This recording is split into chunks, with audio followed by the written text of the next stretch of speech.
Estar en el medio del lago hace venir a la memoria algunos acontecimientos que tenían lugar en el lago de Genezaret o a la orilla del lago de Genezaret que encontramos en el Evangelio. Uno de estos acontecimientos es la llamada de los primeros discípulos. Podemos hacernos la pregunta: ¿por qué Jesucristo llamó como sus discípulos, los primeros discípulos, justamente los pescadores y no, por ejemplo, los agricultores? No agricultores porque sabemos bien que un agricultor, cuando semina o planta algo, sabe que algo le va a crecer. Tal vez la cosecha va a ser más o menos abundante, pero siempre algo va a tener.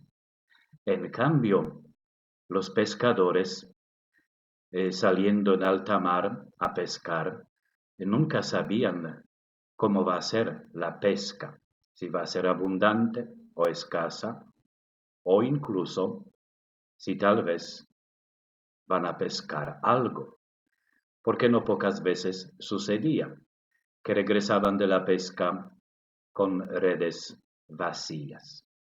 Y al mismo tiempo, este salir en alta mar significaba saber arriesgar.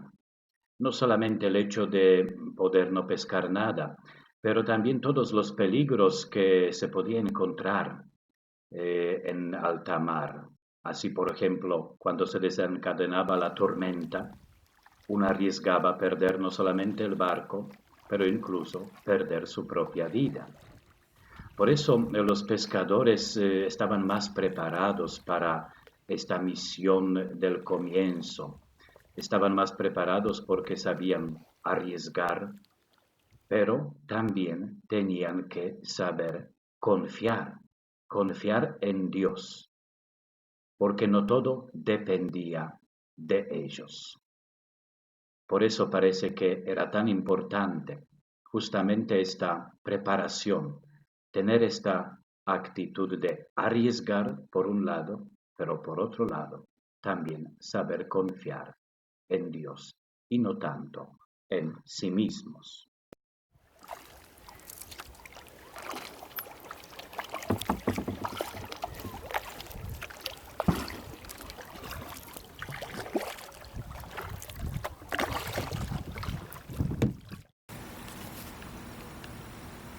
Del Evangelio según San Marcos. Después que Juan fue arrestado, Jesús se dirigió a Galilea.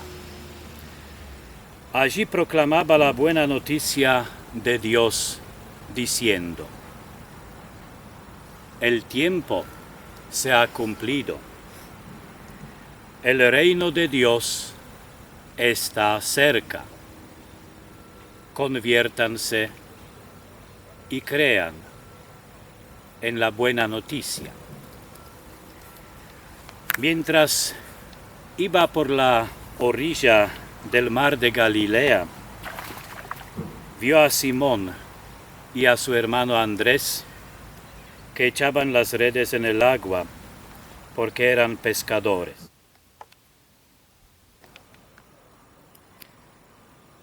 Algo característico que se necesita tener en cuenta en la llamada de los primeros discípulos es el hecho de que Jesucristo no llama a aquellos que no hacen nada, o a algunos que simplemente son frustrados de la vida, no tienen nada que hacer y por eso consideran, y bueno, si no hay nada que hacer por ahí lo vamos a seguir a Jesucristo.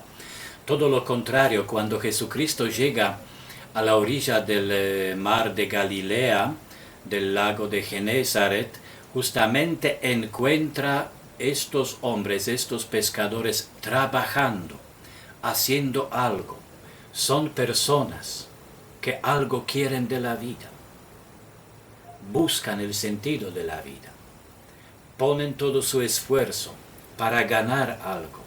para lograr algo. Y justamente cuando un joven o una joven tiene una actitud así, va a ser capaz de escuchar la llamada, de reconocer que es una llamada de Jesucristo y va a tener esta capacidad de seguir a Jesucristo enseguida.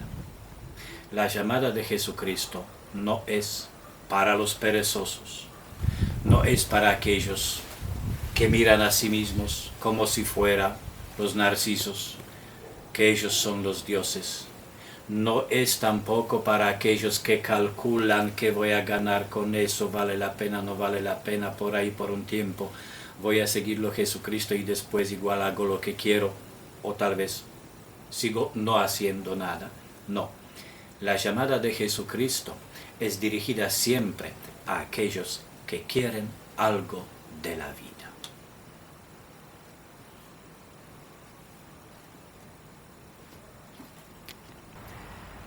Jesús les dijo: síganme y yo los haré pescadores de hombres. Inmediatamente ellos dejaron sus redes y lo siguieron. Y avanzando un poco, vio a Santiago, hijo de Zebedeo, y a su hermano Juan, que estaban también en la barca arreglando las redes. Enseguida los llamó. Y ellos, dejando en la barca a su padre Zebedeo, con los jornaleros, lo siguieron.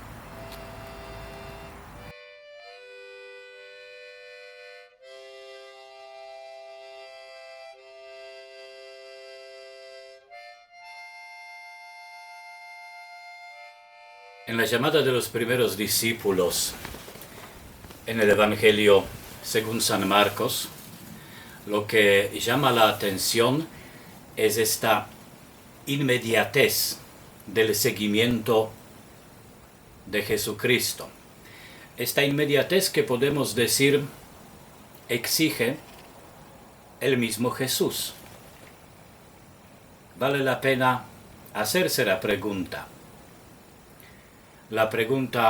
de dónde sale este deber interior de dejar todo enseguida y seguirlo a Jesucristo.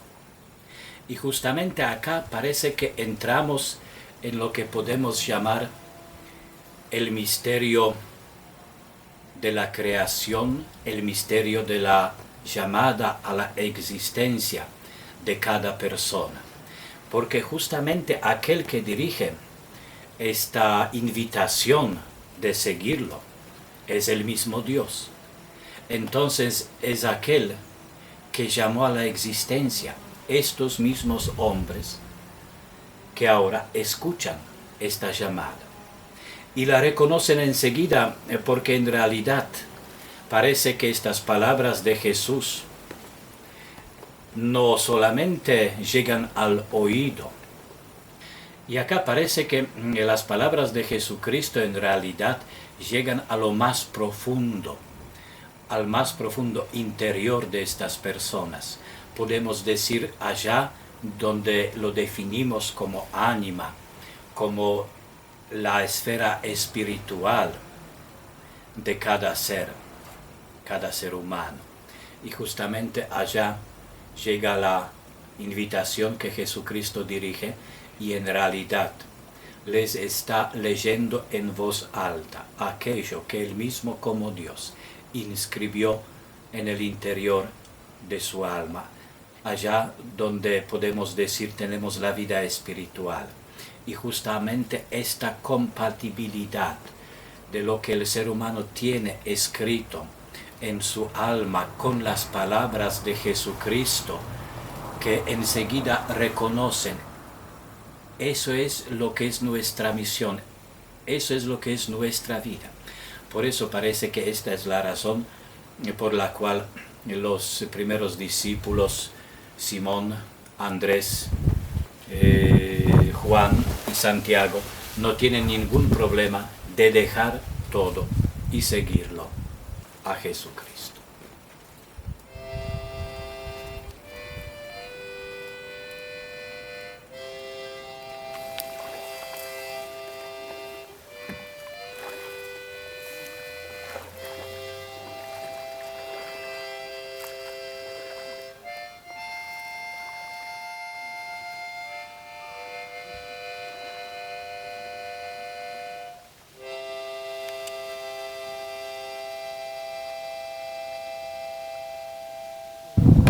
Hay tres cosas que los discípulos dejaron al seguir a Jesús, y podemos decir tres realidades.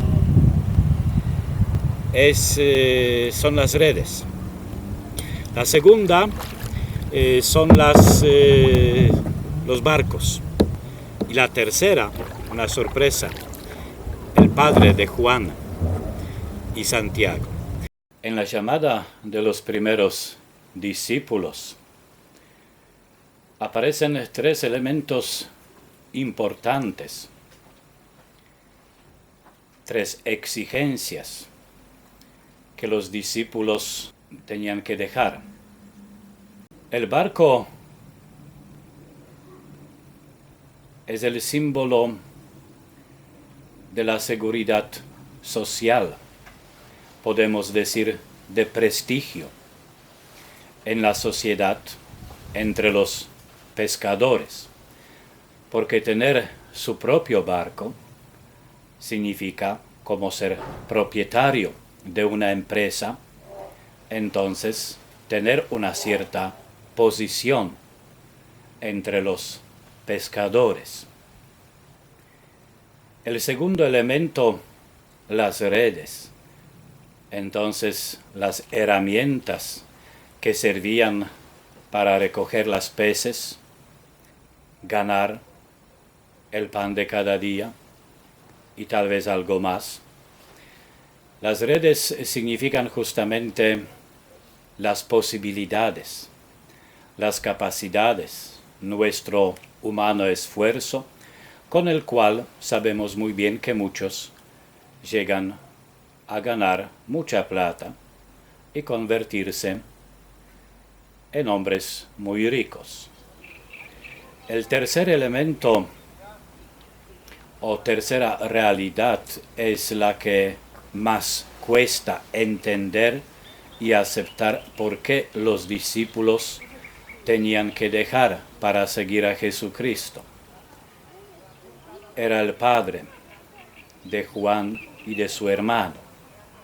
Pero justamente en eso se trata, dejar atrás lo que podemos llamar la identidad, esta identidad humana, esta historia que sabemos muy bien para la gente de aquella época era muy importante, lo que nosotros llamamos la genealogía.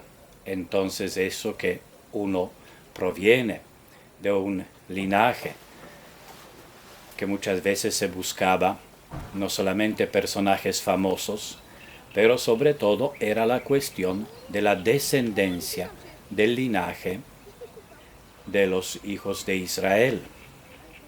Esto era el motivo de orgullo. Y también incluía los vínculos familiares, que muchas veces sabemos muy bien nos limitan para que podamos servir plenamente, entregarse plenamente al servicio de Jesucristo.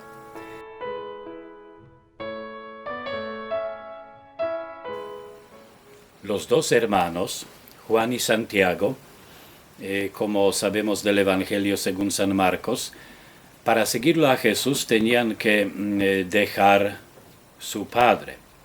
Pero su padre no lo dejaron solo, porque como leemos en el Evangelio, dejaron la nave con los jornaleros, entonces con aquellos que ayudaban. Esto nos explica y señala y subraya algo muy importante. ser discípulo no es ser un jornalero, entonces trabajar por algún tiempo, trabajar por algo, trabajar porque vas a recibir una recompensa. Ser discípulo de Jesucristo significa formar parte de su familia, tener esta dignidad, no uno que hace porque recibe algo, sino uno que entrega toda su vida. Por eso este seguimiento de Jesucristo expresa que tanto Juan y su hermano Santiago, como también Pedro, Andrés, que ellos trabajaban para sí mismos, porque la causa del reino de Dios que predicaba Jesucristo es también causa de los discípulos.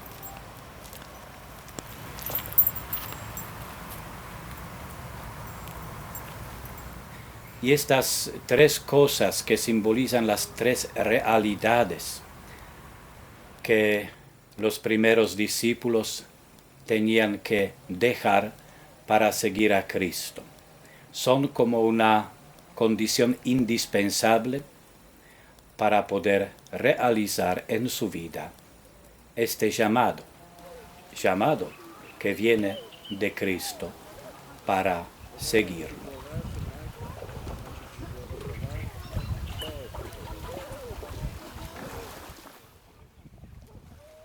Seguir a Jesucristo, responder a su llamado es un riesgo, porque hay que liberarse de todas las aseguraciones humanas y al mismo tiempo significa confiar, pero tampoco confiar en uno mismo o en los demás o en nuestras posibilidades, pero confiar plenamente en Dios. Por eso, la vocación, el seguimiento de Jesucristo es riesgoso, exigente, pero al mismo tiempo, esta confianza en Dios hace de la vocación la más grande aventura de la vida.